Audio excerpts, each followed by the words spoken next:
Halo teman-teman foodpreneur di seluruh Indonesia, ketemu lagi dengan saya Rex Marindo di sesi Q&A.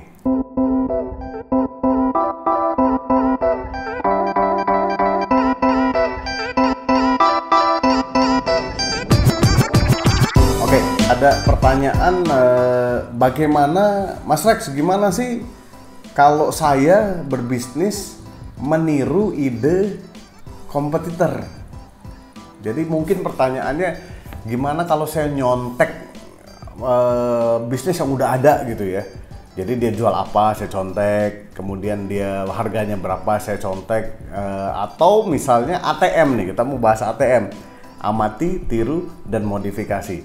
Oke, sebelum sampai di situ saya jawab, basically sebenarnya di dunia ini ya, saya pikir-pikir ya, apalagi kita di bisnis kuliner ya, nggak ada yang betul-betul benar-benar baru kayaknya ya, kecuali teman-teman misalnya punya peternakan yang nggak ada peternak lain, misalnya peternakan apa, naga misalnya, atau peternakan komodo yang bisa ternakin komodo, kemudian atau peternakan hibrid antara kijang sama bebek misalnya, entah jadi apa itu dagingnya. Nah kemudian teman-teman jualan dan menjadi apa namanya unik sekali produknya gitu, sehingga nggak bisa ditiru juga bisnisnya karena orang lain nggak punya patennya atau nggak punya peternakannya dan segala macam. Which is itu kan jarang sekali ya terjadi saat ini.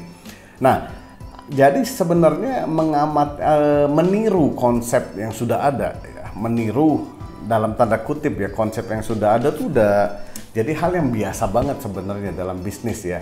Nah tapi meniru seperti apa sih yang membuat bisnis kita itu bisa berkembang, bisnis kita bisa meledak, dan kemudian bisnis kita juga bisa menjadi besar ya tentunya. Jadi nggak ada masalah dengan meniru, tapi bagaimana caranya tadi meniru kemudian menjadi besar, berkembang, dan bisa sukses ya. Nah jadi ini yang penting sebetulnya, bukan sesuatu yang harus kita cari betul-betul dari nol lah, atau benar-benar tidak ada di dunia ini ya. Nah, ada beberapa hal yang teman-teman harus perhatikan ketika bisnisnya ATM ya. Amati, tiru, bukan ATP ya, bukan amati, tiru, plek-plek misalnya, enggak, tapi amati, tiru, modifikasi ya. Nah, ketika kita meniru atau mengadopsi ide kompetitor, pastikan kita membangun apa yang dinamakan dengan diferensiasi ya. Sebuah perbedaan ketika saya meniru kompetitor tersebut. Dulu saya bikin bisnis Indomie misalnya ya, warung abnormal.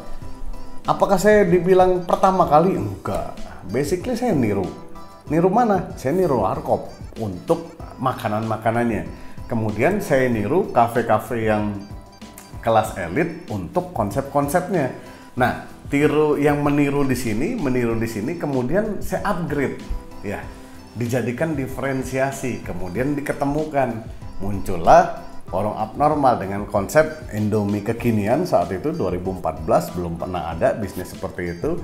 Nah kemudian kita bangun dari kegiatan tersebut, kita bangun brand. Nah jadi lihat, meniru nggak ada problem ya. Indomie kita tiru sebetulnya. Teman-teman kalau bikin ayam geprek juga, ayam geprek yang terkenal saat inilah, katakanlah, sebutkanlah misalnya ayam geprek Bensu misalnya, sudah berkembang di mana-mana, bagus, kemudian brandnya juga kuat. Apakah Bensu yang pertama? Nah, kan banyak yang pertama sebetulnya. Ya kalau dibilang meniru ya bisa dibilang meniru, tapi dengan modifikasi, dengan diferensiasi yang kuat, sehingga ketika meniru muncul dan dibangun brandnya menjadi lebih kuat. Akhirnya yang ditiru malah turun misalnya. Nah sepertinya jadi nggak ada problem sebetulnya kalau soal tiru meniru. Kalau buat saya sih itu sah-sah aja dalam bisnis ya, asal tadi ingat-ingat kita harus kuat dalam membangun diferensiasi ya. Kemudian kita harus kuat juga, diferensiasi ini diperkuat positioningnya nanti dengan apa? Dengan kegiatan-kegiatan yang sifatnya promosi, kemudian tampil di media, kemudian undang wartawan ataupun undang buzzer, sehingga brand kita tuh akan lebih dikenal nantinya ke depannya oleh banyak masyarakat. Karena ujungnya kadang-kadang kalau kita perhatikan sebetulnya konsumen itu membeli karena apa sih? Gitu. Ya. Coba kita perhatikan ya, konsumen itu membeli karena satu produk, ya. Jadi kalaupun kita sama-sama jualan ayam geprek katakanlah, atau pecel lele, ataupun jualan pisang goreng ataupun apa, selalu ada peluang untuk kita dipilih oleh konsumen. Kenapa? Karena produk itu relatif, ya. Hari ini saya bilang enak, ya. Yang si A, bakso A saya bilang enak, bakso B enggak. Tapi teman-teman kan bisa bilang bakso B enak, bakso A enggak. Nah, jadi produk itu sangat relatif. Itu pertama, konsumen membeli karena produk.